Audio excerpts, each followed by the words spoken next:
Okay, it's Fat Mascara. Welcome, everyone. Hi, I'm Jen Sullivan. Hi, I'm Jess Matlin. It's interview day here. It's like getting into that fashion month feeling. We're doing something fashiony. We're getting excited. I'm like so excited to hear your chat with Francisco Costa. Well, get ready because this is a great interview. I'm so excited to speak with Francisco Costa. He is a true talent. He's had so many lives, and one of the most notable is that he was the creative director of Calvin Klein for over a decade, and he had so much amazing experience in the fashion world before that, and we'll talk about that a bit. But after he left the fashion world, after he left Calvin, he founded the beauty brand Costa Brazil, and that was in 2018. And I can say easily, in my opinion, it is one of the most singular luxury beauty brands I've ever come across. It is highly personal. It is completely rooted in his view of Brazil, where he was born. It is all about Brazilian culture. It is about nature. It is about mysticism. It is just so unique to him and his view of Brazil and the world. And it's, of course, it's his, so it's incredibly chic and well-designed. Now, this brand has a really interesting history in just the few years it's been around. It was acquired in 2021 by Amyris, but if you are a close listener of Fat Mascara, and if you're very much in the beauty world, and I'm assuming you are if you're listening, in 2023, you might know that Amyris exited the consumer beauty brand business, and they shut down Costa Brazil before they filed for Chapter 11. So they hit some hard times, but Francisco, in a really amazing move, he was able to get his brand back.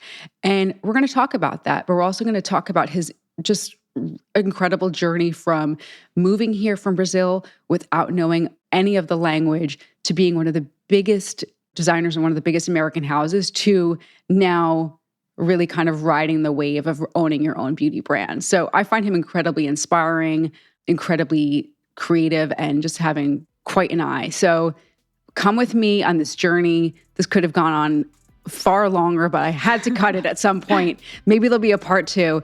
Love Francisco, just amazing, beautiful man. Let's get into it.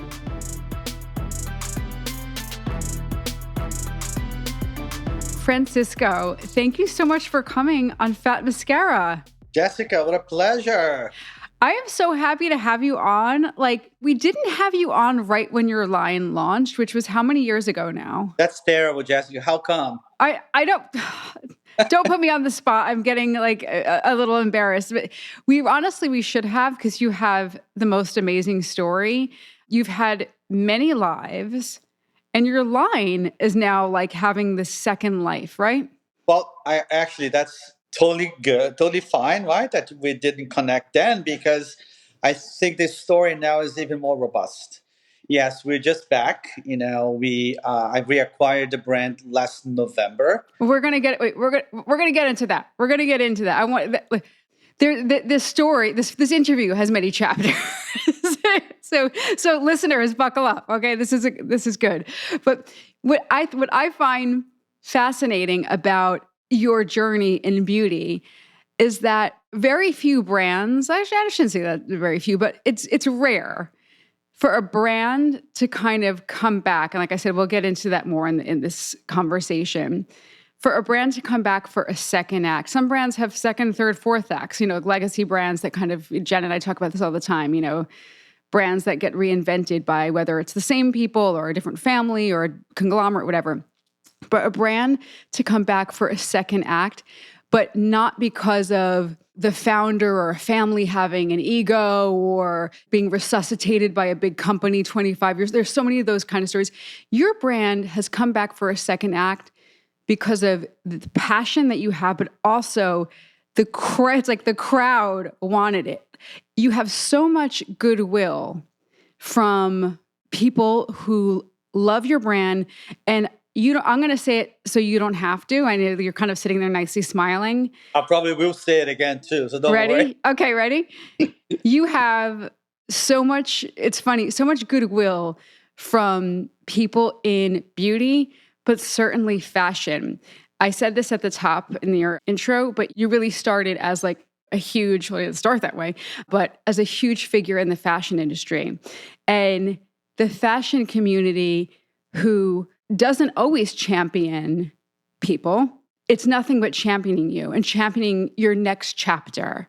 And when this line hit a bump in the road, from my vantage point, it was nothing but when can we get it back? What happened to this line? How can we help? Or I've never seen this before. How did you start in fashion? And then we'll get into beauty. Sure. I mean, I very simple. I grew up within an environment that was very natural to me to become a fashion designer. And I grew up in a small town in Minas Gerais, the state of Minas Gerais in Brazil. Uh-huh. Parents owned the manufacturing, children's wear manufacturer, which is, I grew up spending all my time there. We leave school and we go to the factory to work. So I grew up with scissors, paper, chopping up patterns, creating, making little dresses and what have you. So I didn't have a choice, although I decided to come to the US and go to FIT. Mm-hmm. And I said, maybe I'll be a photographer, you know what I mean? It would be amazing, enamored by the incredible lifestyle of Avedon and Mizell and all those wonderful photographers. Maybe I'll do that. Of course, my first class, this is not what I want to do. Into FIT, taking classes at night and really trying to find where would I land. And the breakthrough was very interesting because I was continuing ed student. And I saw that in the bulletin board at FIT, there was a contest going on, which they were choosing 15 students to go to this internship in Italy and work with all the textile manufacturers. I said, oh my God, this is amazing. I could barely speak English or read English, but I got it, what was happening.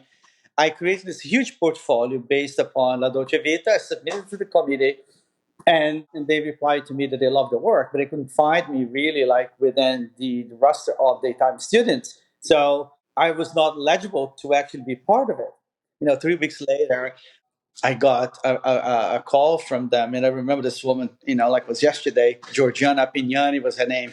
She said, we are going to make an exception, and you're going to be one of the students going to Italy. Wow. Like, wow. I guess, when you want something, you throw it to the universe, and it happens. Of course, I had done the homework as well. Yeah. I ended up going to Italy. I came back, and I finished FIT as a full-time student.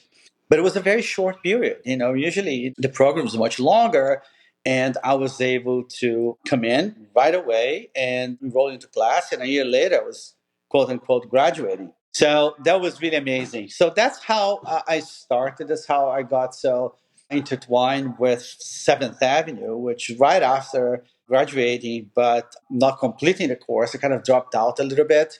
And I got my first job, which was a company called Susan Bennett, which was a dress company. Later on, just to resume the story here, I ended up getting a job at Bill Bless Dresses. So this is like proper Seventh Avenue fashion. This is like real American fashion. It was absolutely magical because the energy was on the streets as much as was in the studios, as much was in the companies. Yeah. Went downstairs on 39, 38, 37th Street. It was alive. You'd see racks of. My grandmother worked in the garment district and my family worked in the garment district their whole life. So yeah, I just quick aside, I would go with my grandmother. Sometimes she was a seamstress and so I would go with her sometimes. And the racks on the streets, everyone at the big bulk fabric stores are very exciting. All the buttons. Right. And this guy who actually owned Bill Blass had just acquired Oscar de la Renta. Yeah. And for some reason, I got called on the CEO's office. And this gentleman called Herb Brunick, who was totally feared, and the company was public. And he was the one actually bringing all the European designers into the US, like Versace, like Complice, like a lot of people like Missoni and what have you. And he says, we appreciate the work that we've been doing at Bill Blass, and would like for you to work with our new acquired brand called Oscar de la Renta. Okay. And obviously you knew who that was. Mind you, I mean, I would walk into that office at 8 o'clock in the morning. I didn't leave at 9 o'clock at night. Mm-hmm. So I was this crazy person that's still here, folding fabric, rolling fabrics, cleaning, washing, doing everything to make the work pleasurable and really to engage, because I was so excited about being there. And being in America to me was like... Did your family know what you were doing? Like, Yeah, did they know, because they were in children's, but did they understand like what you were doing and where you were working? they did. But the unfortunate part of the story, which is kind of sad, is that I only really came here because of my mom's passing. My mother's had passed away, and I was really attached to her, and she was everything. The Oedipus complex was on me living it, and I really felt that I had to leave the country to come in to explore, and I did that. So I thank her for that opportunity. In a very sad note. But they were very proud. My father was very proud, although he didn't quite understand what I was doing Yeah. in that scale. But my whole family later on caught on, I'll bet they caught on. one Yeah. exciting thing after the next. Yeah, after I started working for Oscar de la Renta Studio, which was the licensee of Oscar de la Renta, and he brought me in based upon the work that we did. The clothes were selling really well at Saks, became a big account, so he recognized my work and brought me in to work with him at his studio as well, which really opened a huge space for me. 2, 3 years later, in that sort of journey, he invited me to work with him at Couture in Paris, design Pierre Balmain. So it was really fantastic. I mean, it was a rocket ship from there, right? Then Yeah, you. it was amazing. And it was really like, I don't think I was the most talented, but I was really committed and I worked really hard. I think that makes a difference. Well, that commitment and that hard work. I mean, you're talking about getting there at 8, leaving at 9.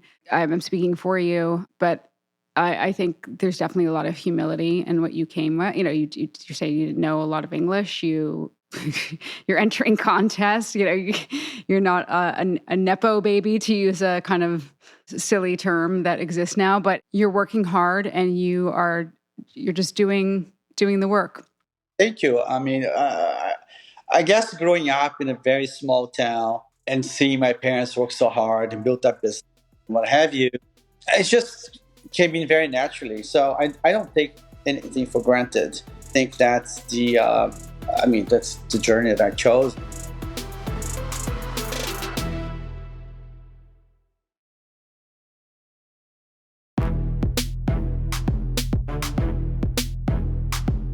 I mentioned at the top when we did your introduction, when you left, I mean, you have such a huge career. It feels weird to kind of like gloss over this, but when you left your tenured position at Calvin Klein, you did something that's really surprising, and you decided to start a beauty line, but a beauty line that is not a beauty line that I think a lot of people, when they think of a beauty line, it's like makeup, fragrance.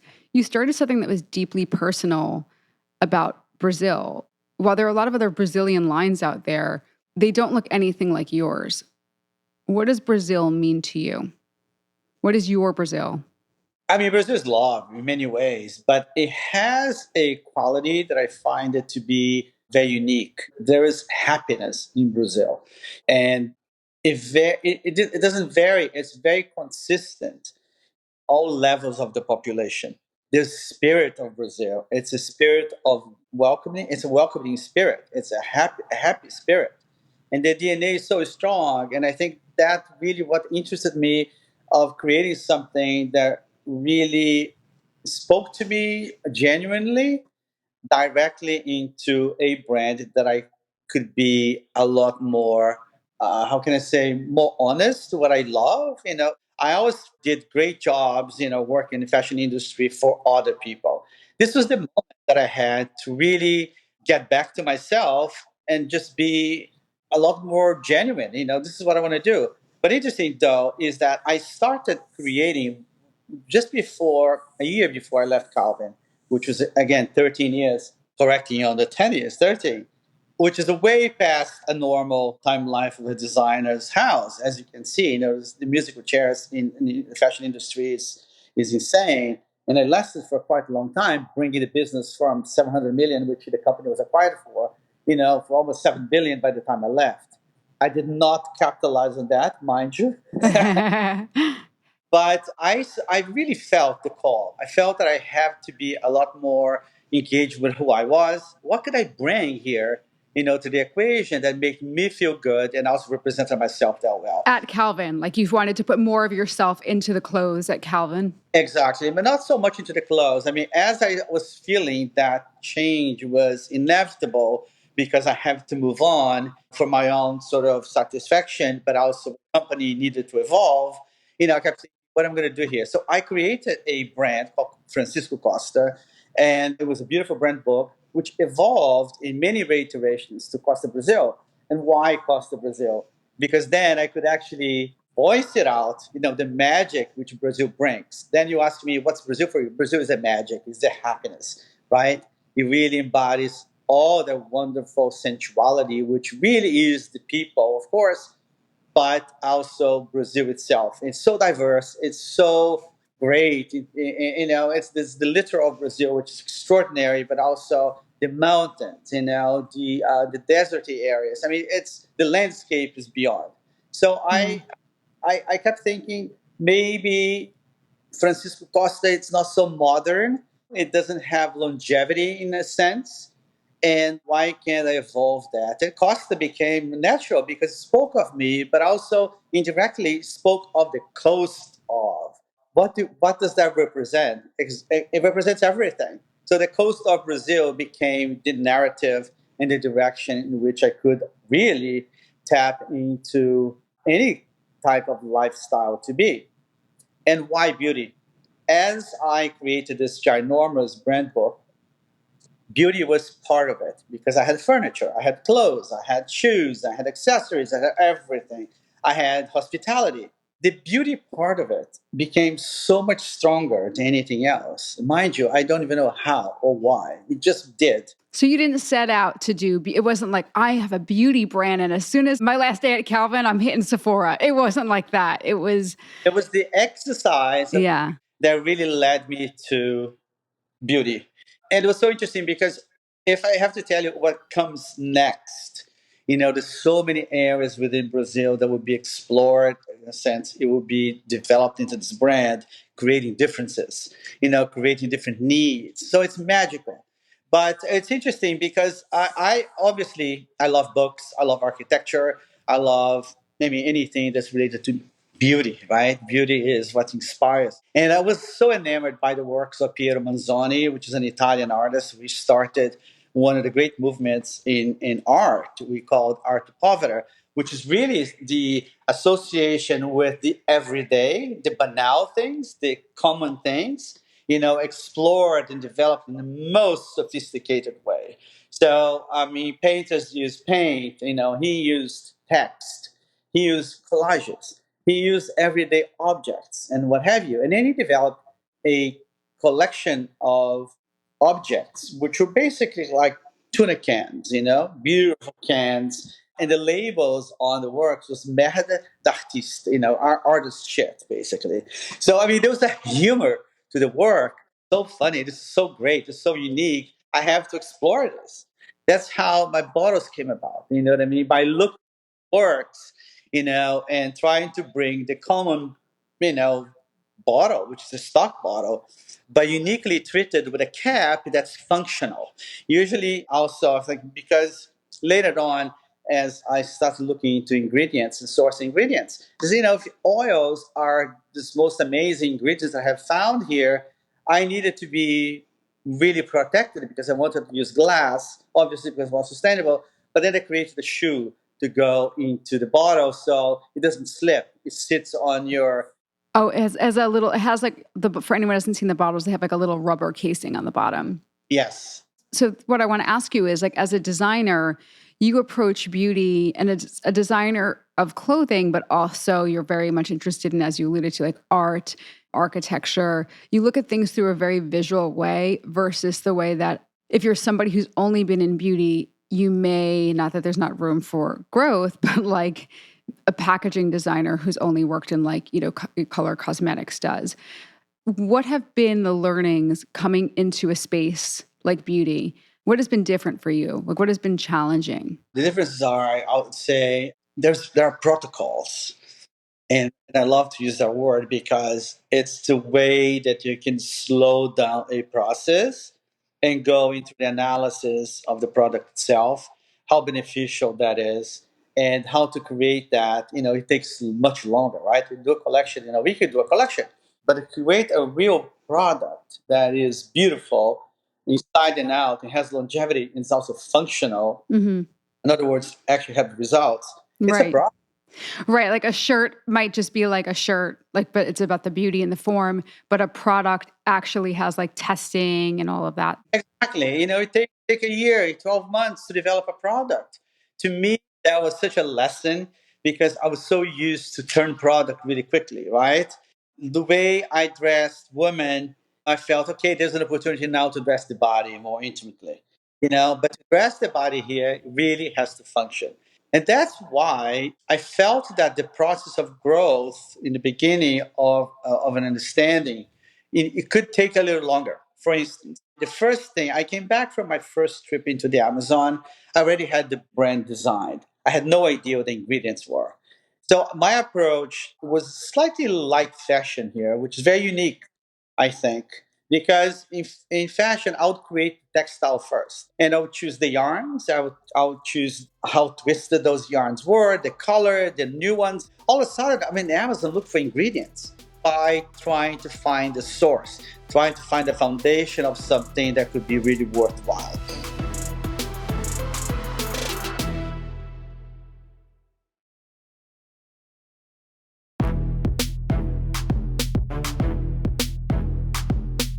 So Francisco, we get very inside baseball and Fat Mascara. So we have to talk about this.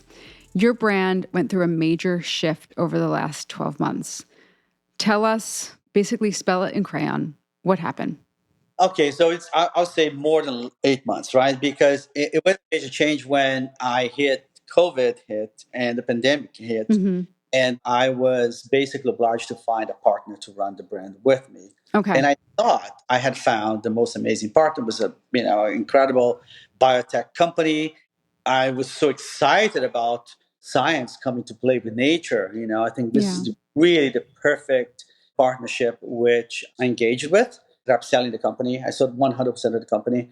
And obviously, with a planned exit in 5 years, I was also to come into that corporation to help with other brands, which I did. I designed 3 other brands for them. One of them is Stripes with Naomi Watts. We partner on that development of that brand, which is great. Tia Mauri also helped in the development of that brand, which is great. Anyways, I was having so much fun, and I did not realize creating, right? And I didn't realize, and I wasn't paying attention enough in what was happening with the company itself. And soon after 12 months, we saw signs that something wasn't correct. I wasn't getting the attention. I mean, the brand wasn't getting the attention. And just before things got really, really hot, peppery over there, I asked them to buy back the brand, and they refused to sell it back to me. And 2 months later, the company went bankrupt. So that was really traumatic because obviously I had a plan, and the plan was really to enlarge my reach in other areas and to be able to build more brands with them that had a real serious narrative. And of course, biotech was so important to what was happening, the ingredients that we made with that company. So I ended up last August, the company was terminated. I managed to get it back by last November. Francisco, I have to ask, like, I'm just trying to put myself in your shoes. What happens the day that you find out the company went bankrupt? Like, what does one do when you know that your company is owned? You no longer own your company, right? And you find out the company has gone bankrupt. What do you do that day? What did you do? That, well, the company is gone, but Costa Brazil is alive. This is not going to go down. It's just not. Like, was it like, could you get into, these are very kind of granular, crazy questions, but I just like, could you get into your email? Did you have access to your, Oh, literally. Okay, yeah, now. no, like, I mean, like literally, like, what did you do that day? Did you go for a walk? Did you just cry? Like, what did you do? Okay, I finally got, yeah, after the CEO was let go, I was trying to negotiate it with the new CEO, appointed CEO, transitional CEO, and he started a conversation with me for 2 weeks until that Saturday, 13th of August or 18th of August, or what have you, last year.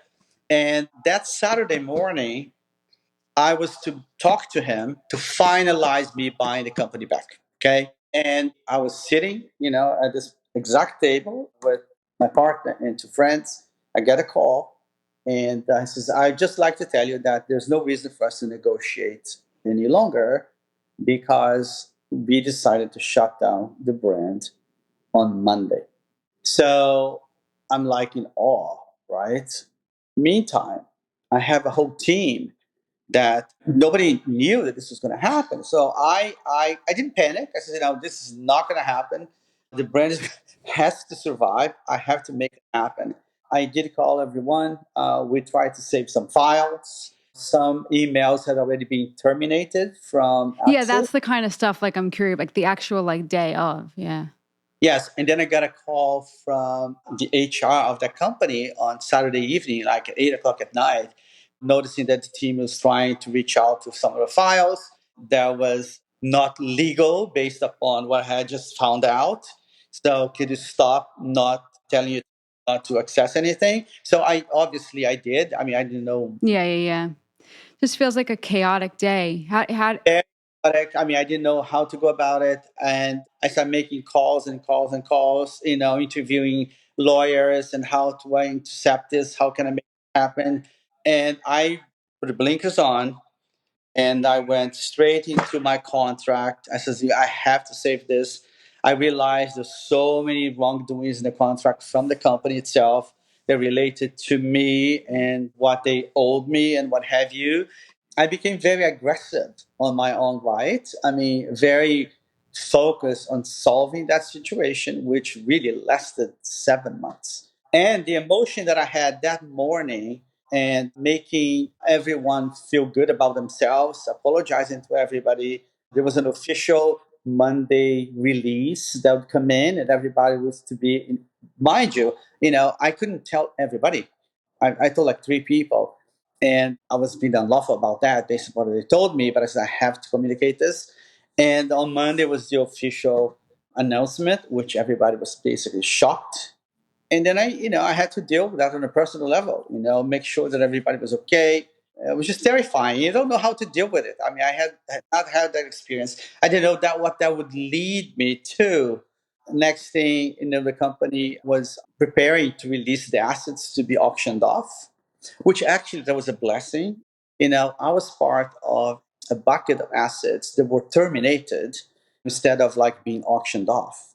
So it was a moment of relief where that then came to realize that they wanted to put back my brand to be auctioned off because I was already calling so many people asking for help and how can I buy this back, this and that. And people kept calling the company, understanding and being interested in actually helping me buy the Yeah, brand. yeah, that's what I was hearing.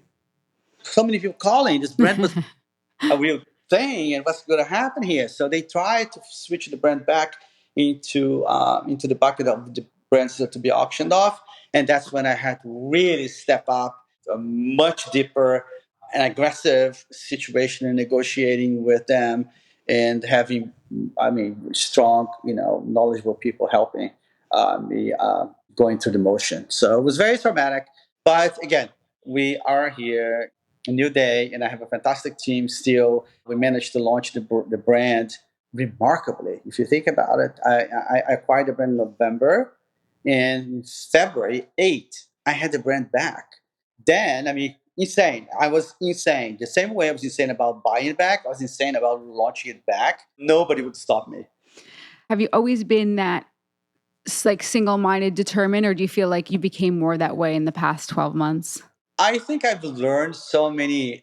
It taught me so much about what you really have to secure, and I also learned, unfortunately, not to very very trustworthy. Not to trust a situation. We have always to look. We have to really do a 360. Me not being a natural business person, right? I mean, we have one side that's business, but we have a side that's creative, which subsides that. So I think that became more acute. It came to the front. All right. So then for all of our creative people listening, okay, because we certainly have a lot of them, can you give any advice? I know that's very broad strokes, but give us some free advice. We just have to make the time. I was very reluctant about understanding in depth what a contract says. I was very reluctant about just trusting, somebody tell me, this is what's going to be. So you have to think of the past, you have to think of what's happening now, and you have to think of the future. And I think the future is the most important. The future means your exit. The future means we are departing from a situation, right? And you have to end up leaving that situation in the best way possible. So, I mean, that's my advice to all the creatives because we think that now what's gratifying, the moment now is that we live for. We don't think of anything else. We merge in happiness. We merge in everything that really fulfill our heart and our emotions and everything we do. But just think that there'll be a moment of departure from that situation, which could last a year, 2 years, 3 years, 4 years. And what does that implies? What does that tell you? So pay attention, take your time, look at it, look at your contracts, be very, very diligent about your exit because we get caught up. We live our relationships, our love for things, our love for beauty and what we want to create. And unfortunately, it's not always the same. It's not that people are bad or have bad intentions. Situations within business just change, evolve, and it becomes different animals. So you have to understand how to deal with your dog, but you have to understand how to deal with the elephant in the room later on. Yeah, that's good advice. All right, I cannot let you leave without doing the Fat Mascara 5. Will you do it? It's a lightning round. Let's do it. Okay, ready? If you thought I was going to let you go without some fashion questions at the start of fall, you're crazy. Okay. Also, you're wearing a very beautiful, crisp white shirt. It is the crispest, whitest shirt I've ever seen in my life. What is it? It's my uniform. But like what brand? Tom Brown. Tom Brown. Okay. Yeah, I love Tom Brown from the day one that was making shirts. I used to have them custom, but now I can't afford them anymore. I mean, that is the white shirt to end all white shirts. It is like you're here. You look great. I was going to say you look great. Thank you. Okay. Keep that white. All right. What is the must-have item for our closets, okay, this fall? Now, you're talking to a very wide demographic, okay? We have all kinds of listeners. But, great shoe is fundamental. I think if you have a great shoe, whether if it's sandals, whether if it's... I can't tell you what shoe it is, but a good shoe. The shoe always walks first into the room. So invest in the shoe. Because it really tells the story. Okay. Invest in the shoe. You heard it here first. Okay. You assisted Tom Ford, if I have my facts correct. For about 4 years, yes. All right. What did you learn from him, my fellow Virgo, Tom Ford? Tom looked at never looked on the detail of things, but always looked at the bigger picture. He is a filmmaker, right? I mean, he's shown tremendous ability and talent there, but he always looked at the collections like that. I mean, it was interesting because I'm a designer of clothes. I make clothes, I drape, I cut and sew. Tom was kind of the opposite, right? He looked at the bigger picture. He looked at the runway as a story to tell, as a film. So that was very interesting. And I came from Oscar de la Renta, which is really about the detail, the clothes, the beauty, the flowers, the color, what have you. To me, it was very telling seeing Tom in action because that's the beauty that came into his mind, into that runway, into his campaigns. He was telling a story. He wasn't looking at the button the way it was sewed. He wasn't like nitpick. So is Calvin. Calvin had that great, magical, incredible number one, right? I mean, as an American designer, Calvin for me is beyond, and what he accomplished was beyond. But he also looked at things very wholesomely. It's always the bigger picture. Nobody else, has done that since Calvin. Yeah. It's like who is that big picture visionary? Yeah. Who's looking at things like in a cinematic way? I don't know. I can't answer that. All right. Cheap and cheerful piece of home decor. I'm keeping things very accessible right now. Is it a flower? Is it a placemat? Is it a... I like highs and lows. I mean, I like shrubs. I don't love flowers so much, but any shrub is great. I mean, I'm very minimal even on when it comes to that, but just one little leaf on that one beautiful glass is enough. So subtlety in the Japanese does that so well, and it's rather spiritual because you don't need a lot, right? But I mean, if there's that moment you walk into your bathroom, you just have that one singular little branch going through, and just one leaf, and there's all just one bud. I mean, there's so much beauty into that. There's so much peace into that. It touches me. I mean, on an everyday basis. I mean, and I do that almost every day. Finding little things in the yard and bringing it back home. That's beautiful. That's very you at Calvin. I don't know. Sometimes finding things it's very banal. I'm going to say finding things in the flea market, but it's always good to be reminded of a moment. To me, to be reminded of a moment is the most beautiful moment. The most beautiful moments. For instance, I was in Santa Fe and went to visit Kelly Klein's mother's home, and she has this beautiful antiquities shop. She had all these most gorgeous things. I found the smallest little skull, bone skull. I carried that skull forever. I moved it from place to place in my house. It was such a magical moment being there with her, seeing the beauty that she had surrounding her. I don't know. It's funny. Why? Why do I still carry it? It was magical. So I think those things are so special. If you find something that you love, maybe it's a rock on the beach, and just carry it, move it around. When one day it's in your bathroom, what that memory will bring it in just before you get out of the house. Bring it next to your bed because it makes you feel relaxed. You feel that moment. I just go about things like that. Beauty to me really has to have a foundation, which is makes you feel good. Guilty pleasure. Chocolate. Is there a favorite chocolate? No, it could be any chocolate. Any chocolate with all those white shirts. Oh my God! Don't eat in that thing. I could go to any shop and I find chocolate. That's it. I don't discriminate. Well, now we know what to get you for the holidays. Maybe some Brazilian chocolate from Costa Brazil. Well, we have cacao in Brazil, of course. I'm waiting for the cacao chocolate collection. I could send you some. I was going to get you some. The pleasure is all mine. Thank you so much. This was great. Thank you. I appreciate it. We hope you enjoyed the show. It's your reviews and feedback that help us make the podcast even better. Head over to iTunes to rate and review us, or email your thoughts to info@fatmascara.com. We also want to answer your beauty questions and hear what products you love. To share a Razor One product review or to ask a beauty question, email us at info@fatmascara. If you send it as a voice memo file, we can even share your voice on the podcast.